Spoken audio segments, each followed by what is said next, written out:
Welcome back to the Game & Muscle YouTube channel, your home for virtual reality and simulator games, as well as any game I happen to like. In this video, we're going to be jumping back into Project Cars 2, but we're going to be talking about specifically who I think Project Cars 2 is for, because we're getting a lot of questions from people going, oh, I play this game, well I like it, I play that game, well I like it, how does it compare to this, how does it compare to that? Will it make me more attractive to the opposite sex? Probably not, but it's worth a try. Now also keep in mind that this video is based off my impressions of the game from the press build, which I'm told is 2 months old now relative to the latest version of the game. So there might be some big changes, and that might change who it appeals to more or less. So we'll have to wait and see for the absolute ultimate versus comparison videos, which I'm sure we'll be doing in the future.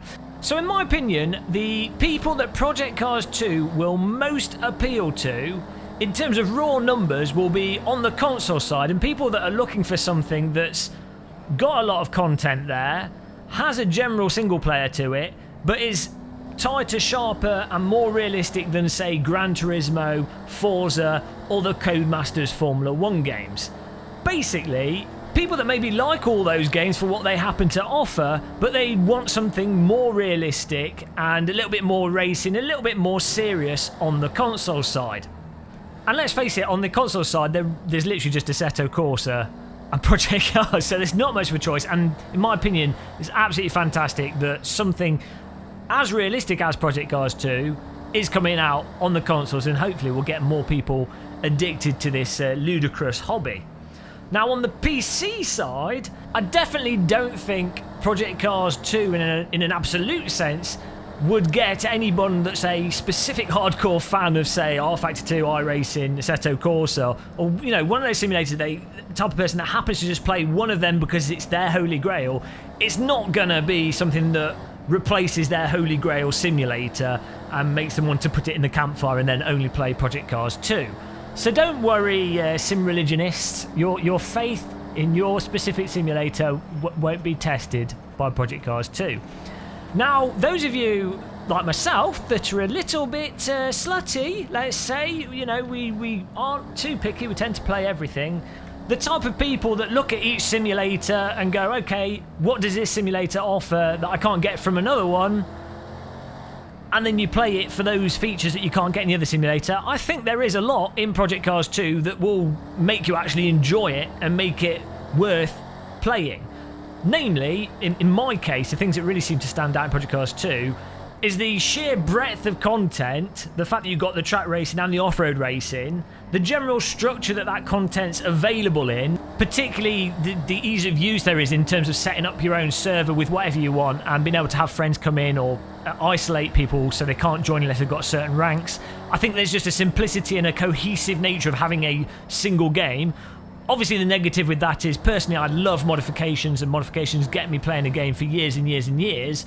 But, you know, there has to be something said for when you've got everything in a single package that's just there from the get-go, aside from the DLC, but, you know, can't have everything.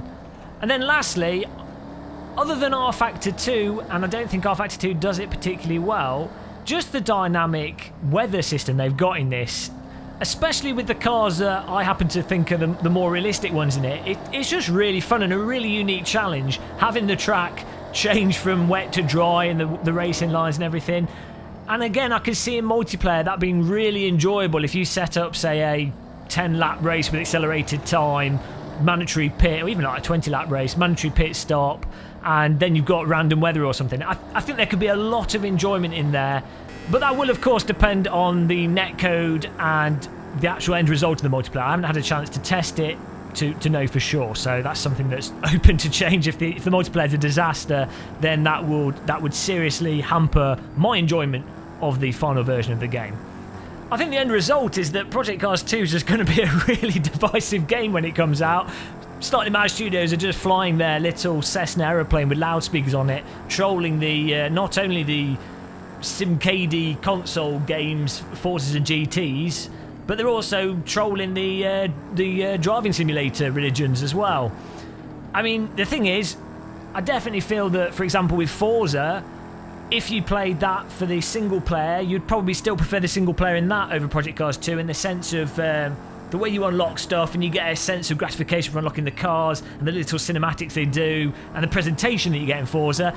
That doesn't seem to be in Project Cars 2. So for those type of players, you know, they're going to side on the Forza side of things and probably not like Project Cars 2 as much. On the simulator side, I think people that like R32 and Assetto Corsa iRacing and what have you, you know, they'll appreciate the fact that those sims do their specific cars in optimal weather conditions, in my opinion, more realistically, tighter, and with generally better force feedback with Project Cars 2. But then Project Cars 2 does what it does with the various weather, off-road conditions and all the other options in a way that just doesn't exist in those simulators. So, as I say, it's just a big troll on everybody. Crucially though, and I think the biggest thing for me with Project Cars 2 when it comes to the raw handling is playing it, the only things that I found irritating are with the force feedback. I don't seem to get much force feedback for the braking feel, and hopefully this is just a press build issue, and hopefully there'll be something to do with the force feedback that will fix that, that'll be a massive improvement. But really, other than that, the main thing is you've got this ply to the tyres that lets you overdrive and recover it, fly the back end out and recover it, or make a mistake and not have the car just, you know, just lose itself in ways that are unbelievable. And I think that was the big problem for me with Project Cars 1 in particular, is that it generally felt in many ways on rails and then you've lost it. And that's definitely not the case in Project Cars 2. Ultimately, when I play it, other than that braking force feedback issue, it's not frustrating, and then I really like the other features. So there you go. Hopefully that paints a picture of who Project Cars 2 is for and who's going to end up liking it.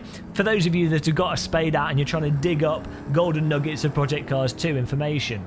I mean, our nuggets of information might be a little bit tainted. You might have to put them in the ore refinery to get them fully polished off, but you know, hopefully there's something there for you. And if there was, definitely click that subscribe button, definitely like us, and definitely check out other videos on the channel. If you've got any questions or you want me to cover something else in a future video, drop it in the comment section and I'll do my best to titillate you. But there you go. I'm not having a tea this time, I'm actually going to have a coffee and a biscuit. Don't know why. It's the Americans. This is driving American cars. Now I'm drinking coffee instead of tea. Bloody hell. This is the problem with Americans. Until the next video, guys, thanks for watching, and goodbye.